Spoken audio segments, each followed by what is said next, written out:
Hello, Team Basecamp. Hey, Coach Tim here with today's lower cadence tempo, high cadence surge review. We had some fun today. Thanks everybody for being in our workout that was there. We're going to take a look at Michelle because Michelle made an interesting comment about improving over time during the longer tempo. Excuse me, I'm still recovering. Let's drill right in. Michelle, you've been doing great in your training. Way to rock it. There's something here. I hate kind of stalking your account. Sorry about this, but I love seeing you doing the yoga and the little bit of extra walking. What an excellent recovery and improvement tool. So not only are you hitting the workouts, you're really treating yourself well. Great job.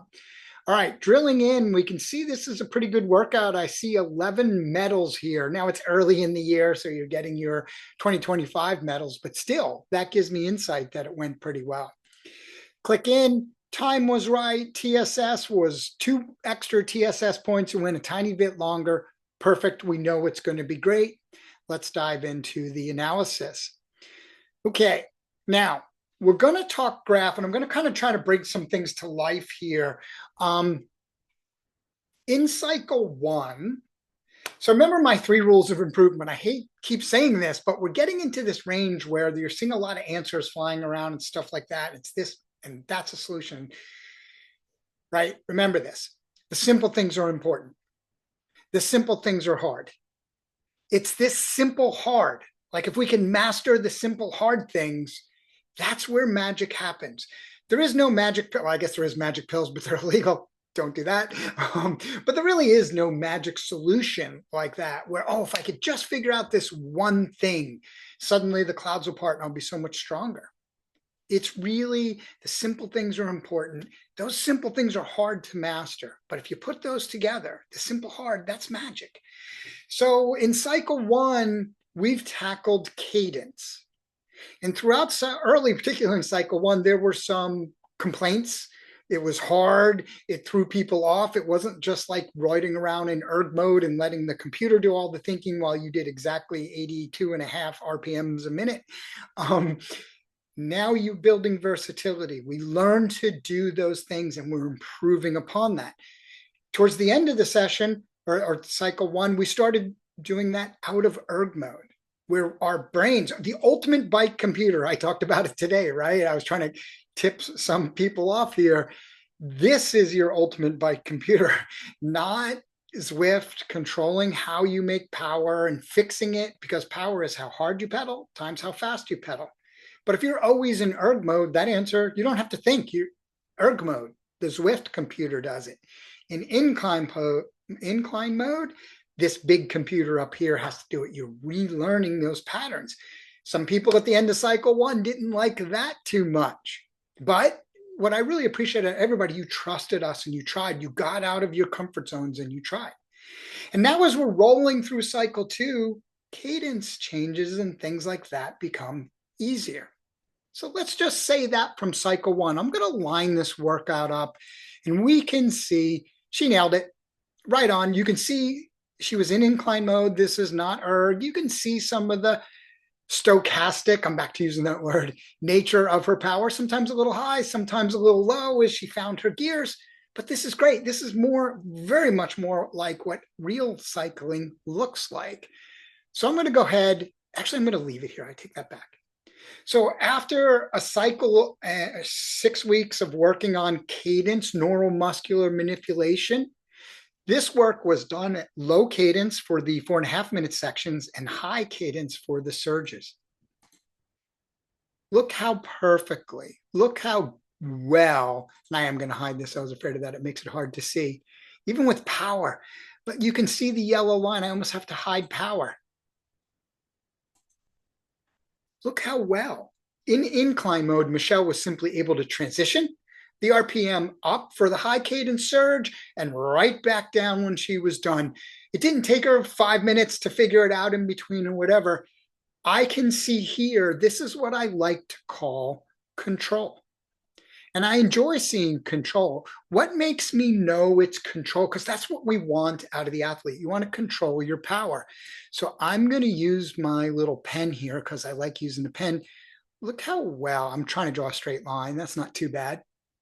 That's control. If one was really high and one was really low, and the next one was kind of on, and the next one was really high, that's what I see in athletes still learning to figure out these cadence changes and how to efficiently change cadences to achieve power. Not here. That's control. So excellent job there. I am super stoked that the learning of cycle one, you were probably okay at this before, so I don't want to take credit for it. Maybe we did take credit for it, but seeing you being able to master the versatility skill here, the neuromuscular versatility, that rocks. Because what's really important, each surge, you literally smoothly match the power to. That's control. That's efficiency. That's less fatigue. That's offsetting the onset of fatigue, delaying the onset of fatigue.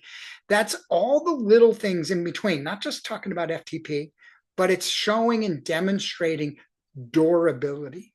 It's efficient resiliency. You're showing all of these things that are going to just improve your cycling. So awesome work.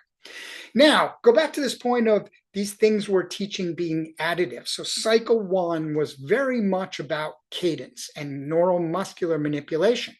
Then over the last 7 to 10 days, and as part of a big part of cycle two, we're teaching you breathing. If you haven't read The Gears of Breathing, read that article. It's so important. And breathing well while managing this and control, this is hard, right? You have to keep practicing that cadence. It didn't just happen. You have to keep practicing breathing. It doesn't keep happening. But remember, simple, hard is where the magic happens. So we used nasal breathing earlier in the week. We talked about it over the weekend. We used it in Tuesday's workout. And here we taught the 3 gears of breathing and how important it is to start in gear 1, nose breathing, in through the nose, out through the nose, right? Gear 2, in through the nose, out through the mouth. And this workout didn't really require gear 3, but that's in through the mouth, out through the mouth. So we were working on shifting up. You should always shift through all 3, up and back down. We were shifting from gear 1 in the 5-minute low cadence where we're grinding with our muscles, right? So we've shifted some of the load to our muscular system and not as much cardiovascular demand. We were working on gear 1, staying in gear 1 breathing. We started to gear 2 breathe as we moved into this high cadence. And then as soon as we were done, and as soon as our bodies were ready, we were shifting back into gear 1 breathing. What is dictating that breathing of shifting gear 1 to 2 to 3 and then to 2 to 1? Intensity. So as we went harder, let's just say harder, we shifted up a gear. And we went a little harder yet, we might have to shift up into gear 3 breathing. But then as we went a little easier, we want to shift down to gear 2 breathing when we're ready, and then into gear 1 breathing when we're ready. So you want to keep shifting up and down with the goal of spending as much time in the lower gear 1, or maybe gear 2, depending on how hard you're going, but it was more time in the lower gear as possible and in control of your breathing. Now, we don't measure respiratory rate here, but we can measure heart rate. So let's look what happens when an athlete does a really good job of working the gears. And I know she did because she was working on it. She said something later. Generally, you see, even with these 30-second high cadence surges, so you're going from 70 RPM to 100 RPM and power's going up 50-ish watts. It depends on your FTP, but her heart rate went up a little and was returning. Went up a little and was returning. Went up a little, and look, she's really settling in. Now here we see this secondary little spike and an uptick in heart rate. That's what it looks like if I drop my chain in my trainer or something. So maybe something happened there. But then look what she did. She settled right back in, got back into good, and we really focused on the last one. And you might visually notice something here that she really is in control of her respiration. That doesn't mean the demand is not increased, but she's really in control. So I'm again just going to do a touch of drawing here. If I was to just run a straight line across all of this, again, that's what I'm looking for in control. We want to not have in cadence being out of control in cadence and our power spikes up crazy high and our cadence spikes up really high. She showed that control. She's using that to control her power output so that she's learning cycle one. She's learned it. It's getting ingrained. Simple Hard is really digging in. Now she's learning to master heart rate. And the end result, master breathing, sorry, which we're looking at in heart rate, is gaining control.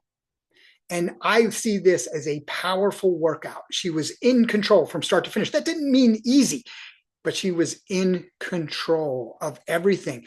So instead of the workout controlling her, she was controlling the workout.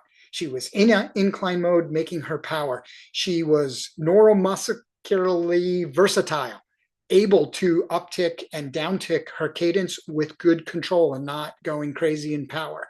She was in control of that power. And now through better respiratory, better breathing practices, she was in control of heart rate.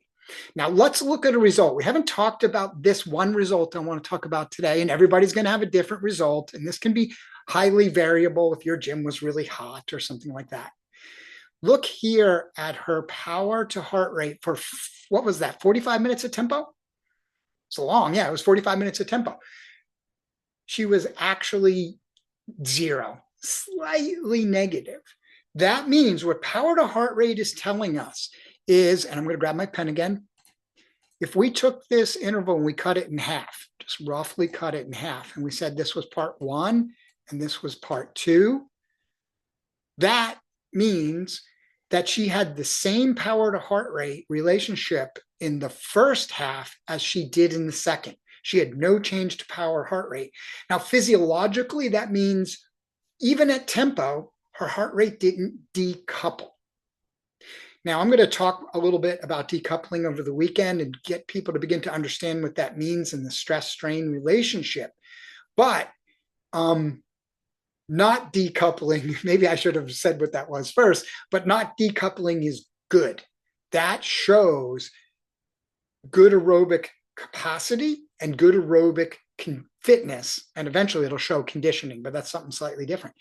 So excellent job here. Everything looked amazing. You crushed it.